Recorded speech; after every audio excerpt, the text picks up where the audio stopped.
Bonjour à tous et bienvenue sur le plateau de Crédit TV, la première chaîne d'info Crédit de France. Et bien sûr, on salue notre ami Laurent Denis. Bonjour à tous, bonjour cher Eric, quel plaisir de vous voir. Super, on est ravis, Laurent, d'enregistrer cette nouvelle émission ce matin, consacrée à un sujet ô combien d'actualité en ce moment, c'est celui du contrat de conseil indépendant en crédit immobilier. Alors, c'est un sujet qui interpelle, qui interroge de nombreux IOBSP et on a trouvé utile de faire cette émission aujourd'hui, début juillet, pour justement livrer des conclusions très pratiques pour nos auditeurs. Avant tout, Laurent, est-ce que tu peux nous rappeler qu'est-ce que c'est finalement ce contrat de conseil indépendant? Eric, le contrat de conseil indépendant en crédit immobilier est quelque chose d'assez récent puisque ça a été inventé avec la directive, la fameuse directive sur le crédit immobilier que certains appellent MCD. C'est la directive 2014-17 UE du 4 février 2014 qui est arrivée en France en 2016 par étapes. On retrouve tout ça très simplement dans le Code monétaire et financier. C'est l'article L519-1-1. Tout le monde peut le lire, c'est facile. Ou dans le Code de la consommation, c'est l'article L313-13 du Code de la consommation. C'est une autre façon pour un intermédiaire bancaire, par exemple, de travailler avec un client. Elle est caractérisée par quelque chose de très simple. Dans le service indépendant de conseil en crédit immobilier, l'intermédiaire n'est pas en relation ou en négociation avec la banque pour un client en particulier. Il est en relation avec la banque et la banque lui doit des informations sur les barèmes, les produits, les crédits, etc. Mais l'intermédiaire bancaire conseille le client et le client se rend seul à la banque où il discute, il négocie pour obtenir un prêt immobilier et le prêt immobilier, si possible, que lui a conseillé l'intermédiaire bancaire. Donc voilà la caractéristique centrale de ce service de conseil indépendant en crédit immobilier. On en parle depuis 2018, on en avait parlé pour le Salon du Crédit, on en parle depuis 2020 et c'est quelque chose qui active beaucoup, qui fait beaucoup réfléchir et qui suscite des craintes, et notamment une crainte, on peut le dire, qui est que ce type de service évince le contrat de mandat de recherche de capitaux qui, lui, a d'autres avantages et d'autres caractéristiques, dont une, bien entendu, c'est de permettre la rémunération par un établissement prêteur. Et on voit bien qu'à chaque fois qu'il y a des coups de grisou et des tensions, et c'est fréquent, bien sûr, chacun le sait, hélas, entre les établissements de crédit, les banques et les IOBSP, tout le monde se pose des questions sur l'intérêt du service indépendant de conseil en crédit immobilier. Il n'est pas un risque pour le contrat de mandat de recherche de capitaux. Ce sont deux prestations différentes et deux prestations qui peuvent parfaitement s'utiliser, évidemment pas au même moment, mais en tout cas qui peuvent être à la disposition d'un courtier en crédit immobilier, par exemple. Alors, c'était justement l'une de mes prochaines questions, Laurent. Je voulais juste revenir sur la définition finalement pratique de l'exercice du contrat de conseil indépendant. Pour ce résumé, l'IOBSP fait une analyse, il préconise, il recommande une solution de financement à son client et j'allais dire après, le client se débrouille finalement dans la relation avec la banque. C'est bien ça, Laurent? Parfaitement exact, Eric. C'est parfaitement ce qui se passe. À la différence du contrat de mandat de recherche de capitaux où l'IOBSP, le courtier en crédit immobilier, par exemple, va être directement en contact avec la banque pour obtenir directement un prêt en représentant le client, et bien là, l'IOBSP, l'intermédiaire bancaire, ne s'adresse qu'au client. Il ne travaille qu'avec le client, il lui remet des éléments et le client se rend seul, c'est important, à la banque pour négocier le prêt. Très clair, Laurent, merci beaucoup. Alors, toujours, on reste dans les questions pratiques. Finalement, à quel moment va s'effectuer le paiement des honoraires? Quand est-ce que le courtier va être payé de sa prestation par son client? C'est une question intéressante, Eric, bien sûr. Alors, c'est une première caractéristique forte de ce contrat, de ce service indépendant de conseil en crédit immobilier. La règle habituelle que chacun connaît qui oblige à différer le paiement au moment de la mise à disposition des fonds, ce que les intermédiaires appellent le déblocage des fonds. Quand les fonds débloquent, c'est là que le courtier est payé. Donc cette règle assez pénalisante, quand même assez lourde malgré tout, qui oblige à différer le paiement, elle n'existe pas. pour le service indépendant de conseil en crédit immobilier. C'est une exception importante à cette règle-là. Conséquence, comme c'est une exception, l'intermédiaire est payé immédiatement, dès la production du service de conseil en crédit immobilier, dès la remise du conseil en crédit immobilier, l'intermédiaire peut être payé tout de suite. Ça a une conséquence immédiate, c'est que l'intermédiaire peut être payé alors même, chacun le comprend bien, que le client n'est pas certain d'avoir même obtenu un prêt. Oui, peut se casser les dents en banque. Très bien. Alors, il y a une question complémentaire au fait, du coup, d'être payé immédiatement. Il y a une grosse différence, une autre grosse différence par rapport au mandat de recherche de capitaux que tout le monde pratique depuis des années. C'est la question de la TVA, Laurent. Est-ce que tu peux nous faire un point complet là-dessus? Oui, très juste, Eric. C'est très simple. On va dire que globalement, il faut retenir que la rémunération de l'intermédiaire bancaire, puisqu'il faut être un intermédiaire bancaire pour proposer ce service qui n'est pas de l'intermédiation en opération de banque. Une petite particularité. Cette rémunération, il faut être IOBSP pour pouvoir proposer ce service. Une banque pourrait le proposer aussi d'ailleurs. Mais il faut être IOBSP, il faut un statut d'IOBSP. On ne peut pas, comme ça, en étant dans la nature, non immatriculé à l'ORIAS, proposer ce service. Contrairement à ce qu'on entend ou à ce que certains croient.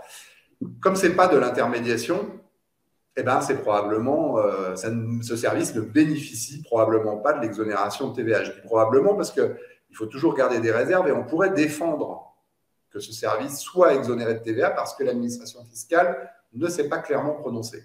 Mais on va dire que la probabilité et la conclusion juridique évidente, c'est que comme ça n'est pas de l'intermédiation et comme il n'y a pas de contact entre l'IOBSP et la banque, la règle d'exonération de TVA de l'article 261C, premièrement A du Code général des impôts, celle qui permet de ne pas ajouter de TVA quand on facture avec le mandat de recherche de capitaux, elle ne s'applique pas. Donc, la rémunération du conseiller indépendant en crédit immobilier est, elle, soumise à la taxe sur la valeur ajoutée. Très bien. Alors, on a parlé de la pratique, on a parlé de la TVA, on a parlé du moment de la rémunération. Il y a une question aussi pour laquelle tout le monde s'interroge, hein, c'est le fameux sujet du calcul du TAEG. On est en pleine crise, j'allais dire, autour du sujet de l'usure. Et on a déjà eu l'occasion, Laurent et moi, de s'exprimer au travers d'une émission de Crédit TV sur le sujet des frais de mandat dans le calcul du TAEG. Qu'en est-il, Laurent, en matière de contrat de conseil indépendant en crédit immobilier? Bon, de mon point de vue, j'ai l'impression que tout le monde commence à comprendre la règle maintenant, la règle juridique, hein, pas celle que j'invente, pas celle que j'interprète, ni que celle que personne a imaginée. La règle juridique, c'est les frais qui ne sont pas une condition d'octroi du prêt n'entrent pas dans le calcul du TAEG. Donc d'ailleurs, Eric, c'est vrai qu'il y a des tensions là-dessus, mais on voit au moment où on se parle, début juillet 2022, que pas mal de banques sont en train d'évoluer sur ce sujet-là et pas mal de banques ont compris qu'il y avait un intérêt à appliquer correctement cette règle-là. Un service qui n'est pas une condition d'octroi du prêt, son coût ne fait pas partie du TAEG. Donc, c'est déjà vrai pour le contrat de mandat de recherche de capitaux et le courtage en crédit classique. Alors, a fortiori, là, quand on est dans le service indépendant de conseil en crédit immobilier où le courtier et l'intermédiaire n'a pas de relation avec la banque, il n'y a pas d'autres raisons, il n'y a pas d'autres règles juridiques non plus à mobiliser. Donc, bien entendu, dès lors que le service n'est pas exigé par le prêteur comme condition d'octroi du prêt, dès lors que le service indépendant de conseil en crédit immobilier n'est pas exigé par le prêteur comme condition d'octroi du prêt, la rémunération sollicitée par l'intermédiaire bancaire est en dehors du TAEG, bien sûr. Ok, c'est très clair, Laurent. Une question me vient à l'esprit en discutant avec toi, Laurent. On est d'accord, le contrat de conseil indépendant ne va s'appliquer qu'à la verticale métier du crédit immobilier, mais n'est pas adapté, ne peut pas se pratiquer pour le RAC, pour le regroupement de crédit, pardon, ni pour le crédit professionnel. Est-ce que tu peux nous éclaircir là-dessus? Oui, ça fait partie des précisions qui sont données par la loi sur les zones d'application de ce service. On va distinguer deux cas de figure. Il y a ce qui est expressément interdit, et donc tu as cité le regroupement de crédit. On ne peut pas pratiquer le conseil indépendant en crédit immobilier pour des regroupements de crédit parce que c'est exclu par la loi. Donc c'est une limite de ce service. Et puis il y a les matières, les types de crédits qui ne sont pas expressément exclus par la loi, et en particulier les crédits aux professionnels. On peut penser que, bien entendu, on ne va pas pratiquer exactement le service indépendant de conseil en crédit immobilier de l'article L313-13 du Code de la consommation pour des professionnels, mais on peut penser que le même type de service, un décalqué, un copier-coller, on dirait aujourd'hui en langage plus moderne, un copier-coller de ce service pourrait être parfaitement proposé pour les professionnels. Il n'y a pas grand-chose qui s'y opposerait. Mais ce ne serait pas le contrat indépendant de conseil en crédit immobilier pour les particuliers, bien sûr. Ok. Merci de cette précision, Laurent, parce que je pense que chez certains de nos auditeurs, il y avait un petit peu de flou. Autant pour le RAC, je pense que tout le monde avait bien à l'esprit que c'était exclu. Autant côté crédit professionnel, il y avait peut-être un petit doute. Laurent, je te propose qu'on se retrouve après une courte page de publicité pour avec plaisir. Le salon du crédit. On se retrouve juste après pour poursuivre notre échange. À tout de suite. Un nouveau style, un nouveau souffle, le salon du crédit s'implante dans un espace magique, plus naturel, plus accessible, plus professionnel. Rendez-vous les 25 et 26 octobre 2022, au cœur du bois de Vincennes dans un écrin de verdure, où l'attitude zen et le business se complètent à la perfection. Rejoignez-nous au Parc Floral de Paris, le tout nouveau terrain d'expression du Salon du Crédit, et laissez votre imagination mettre en scène votre nouvel espace exposant. Au carrefour de la finance, de l'immobilier et du monde bancaire, le Salon du Crédit est devenu le seul salon professionnel qui offre une vision à 360 degrés des métiers de l'intermédiation bancaire. Réservez dès à présent votre stand et participez au Salon du Crédit 2022, 100% dédié aux professionnels du crédit, les 25 et 26 octobre prochains au Parc Floral de Paris. Nous voici de retour sur le plateau de Crédit TV, la première chaîne d'info Crédit de France, en compagnie de Laurent Denis, en droit avocat. Laurent, on arrive à une question hyper importante pour tous les praticiens de la distribution bancaire en matière de crédit immobilier. Comment ça se passe? On l'a compris grâce à tes explications. On a d'un côté le mandat de recherche de capitaux, de l'autre, ou à côté, on a le contrat de conseil indépendant en matière de crédit immobilier. Est-ce qu'on peut articuler les deux? Est-ce qu'on peut, sur un même dossier, pratiquer finalement à la fois le mandat qu'on connaît tous depuis des années et le conseil indépendant? Dis-nous tout. Bon, la tentation existe de dire on va non pas alterner les prestations, mais on va les cumuler. Il n'y a pas d'interdiction qui est formulée sur ce point de façon explicite. C'est déjà quelque chose qu'on peut dire. En revanche, il y a des règles de bon sens qui, je dirais même de bon sens juridique, qui découlent de la nature juridique de chacun des contrats. Le mandat de recherche de capitaux, il permet la rémunération par un établissement de crédit. Moi, j'insiste depuis des années pour dire que cette rémunération n'est pas double. Elle ne fait pas double emploi avec la rémunération. Ce que l'établissement de crédit rémunère, c'est autre chose que ce que le client rémunère. Et c'est bien de le préciser parce que ça évite des incompréhensions et des difficultés. Mais en tout cas, il y a deux flux de rémunération dans le mandat de recherche de capitaux, chacun le sait, un qui vient de la banque, un qui vient possiblement, un qui vient du client. Dans le conseil indépendant en crédit immobilier, tu as compris, Eric, et tout le monde a compris qu'il n'y a pas de rémunération sollicitée de la part de l'établissement de crédit pour lequel l'intermédiaire bancaire ne rend aucun service et n'est pas en contact. Donc, il faut tenir compte de ces particularités dans l'enchaînement.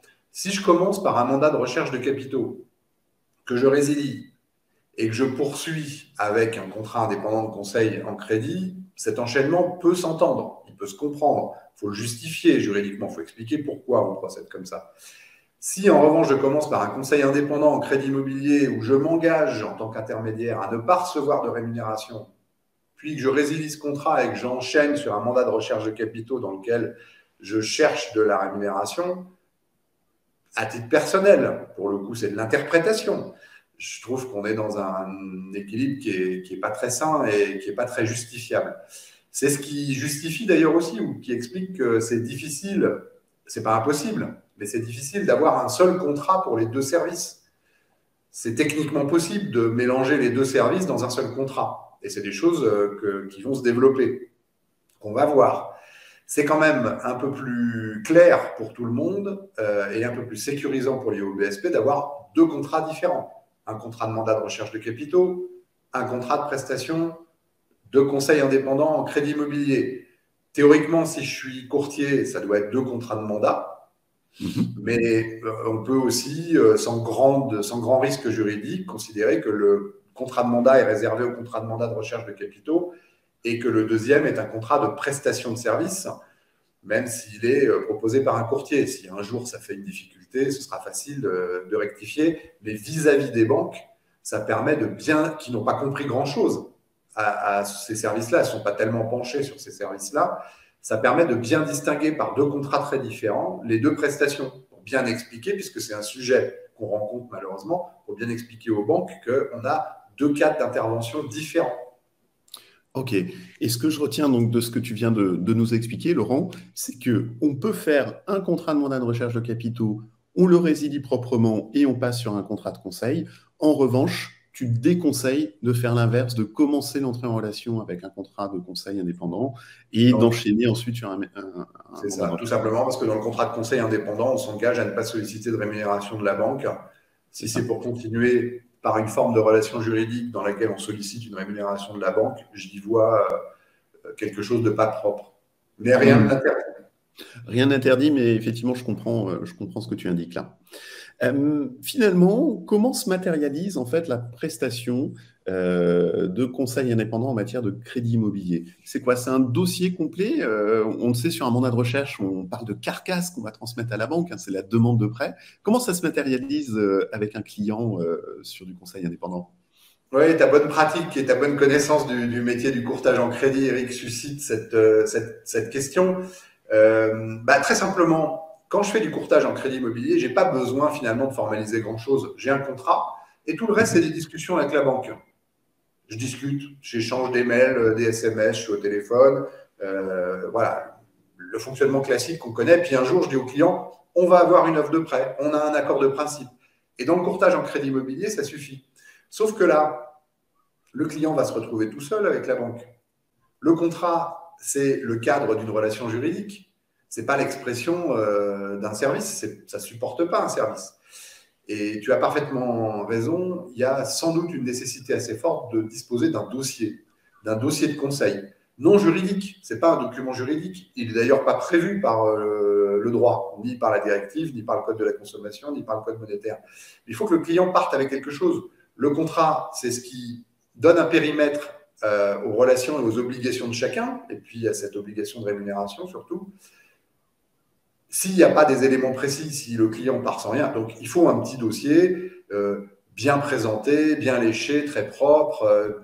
On classe les documents, on restitue des analyses, on détaille le conseil, on lui explique quelle stratégie il va devoir ou il va pouvoir déployer avec la banque. Enfin voilà, il y a tout un aspect où finalement l'intermédiaire peut exprimer de façon extrêmement intense sa valeur ajoutée, qui est foncièrement d'aider le client à nouer cette relation efficacement avec la banque pour obtenir un prêt immobilier. Le contrat ne fait pas ça, et à mon sens, ce n'est pas son rôle, et à mon sens, c'est insuffisant. Il faut que le client parte avec quelque chose de palpable. Ok, merci Laurent pour ces éléments factuels par rapport aux documents à remettre au client. Une question me vient, Laurent, bien sûr en tant que IOBSP et principalement en tant que courtier, on doit souscrire à une assurance de RC Pro. Comment ça se passe? Est-ce que tous les contrats de RC Pro couvrent indépendamment j'allais dire à la fois l'activité principale d'IOBSP et le conseil indépendant, ou est-ce qu'il y a des choses trappes auxquelles il faut faire attention? Les assureurs et ceux de responsabilité civile professionnelle sont des gens méthodiques et méticuleux. L'assurance de responsabilité civile professionnelle, chacun le sait, couvre les conséquences pécuniaires, c'est-à-dire financières, que pourrait supporter un intermédiaire bancaire à la suite de fautes civiles. J'ai un procès, on me reproche un défaut de conseil, classiquement. Je peux être condamné à payer des sommes assez importantes au titre de ce défaut de conseil. Si je n'ai pas souscrit l'assurance de responsabilité civile professionnelle, je dois payer. Le contrat de responsabilité civile professionnelle d'assurance couvre ça, mais il couvre l'activité de courtage en crédit. Pour être simpliste, le contrat d'assurance de responsabilité civile professionnelle couvre le mandat de recherche de capitaux. Ok. Donc, si on veut être en sécurité et très propre, il n'y a pas des choses très monumentales à faire, mais il faut, l'intermédiaire bancaire qui envisage de développer le service indépendant de conseil en crédit immobilier doit simplement le signaler à son assureur de responsabilité civile professionnelle en le déclarant, en donnant une information. Donc, je déclare à l'assureur qu'à partir de telle date, je vais exercer cette activité prévue par L519-1-1 du Code monétaire et financier, L313-13 du Code de la consommation. Ce n'est pas des risques. On est dans des métiers qui sont dans des pratiques qui ont une proximité, mais intense. Donc, ce n'est pas une déclaration de risque qui, normalement, doit entraîner des surprimes. Et si elle entraîne des surprimes, ce n'est certainement pas des surprimes phénoménales. Mais c'est une prudence. Pourquoi ? Parce que c'est une obligation, cette obligation déclarative, de déclarer les risques quand ils évoluent. Et surtout, celui qui ne le fait pas serait en défaut de sécurité parce que l'assureur de responsabilité civile professionnelle pourrait dire « Vous me proposez d'aller avec vous au tribunal pour des fautes que vous avez commises dans l'exercice du conseil indépendant en crédit immobilier. Je ne vois pas cette activité dans le contrat que j'ai signé avec vous. » Ok. Donc, effectivement, par précaution, on le déclare auprès de l'assureur RFC en cours de contrat et puis, évidemment, au moment du renouvellement en fin d'année pour l'année prochaine. Ok, merci beaucoup, Laurent. Un petit mot de conclusion, peut-être, pour justement réexpliquer et que nos auditeurs retiennent bien, encore une fois, l'articulation mandat de recherche d'un côté, conseil indépendant de l'autre. Très simplement, Eric, vraiment comprendre que ce sont deux services complémentaires, deux services alternatifs, que c'est toujours mieux d'avoir deux solutions plutôt qu'une seule dans sa sacoche, que les craintes selon lesquelles le service indépendant de conseil en crédit immobilier pourrait totalement démonter, faire disparaître le contrat de mandat de recherche de capitaux sont des craintes qui ne sont pas fondées aujourd'hui. On peut toujours les invoquer, mais il n'y a rien qui vient appuyer ça.